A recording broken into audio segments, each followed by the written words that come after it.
Vivo's T series has seen a steady stream of releases in 2024, with the T3, T3 Lite, and T3X already available in some markets. A recent leak has revealed a new addition to the lineup, the Vivo T3 Pro. Official-looking renders and some key specs have now surfaced online. The leaked images show that the Vivo T3 Pro doesn't bear much resemblance to any other T3 series phone. Instead, its rear design is reminiscent of the iQOO lineup. It features a squircle camera island positioned on the left, consisting of 3 camera lenses and a LED D-ring light. The Vivo T3 Pro is rumored to be powered by the Qualcomm Snapdragon 7 Gen 3 SoC.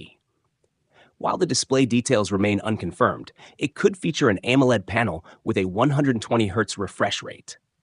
As for the camera, it's expected to have a 50-megapixel main sensor with a Sony sensor. Additionally, the Vivo T3 Pro 5G is tipped to pack a 5,500 mAh battery. That's it for today's video. If you enjoyed it, don't forget to like, comment, and subscribe for more content. Thanks for watching, and I'll see you in the next one.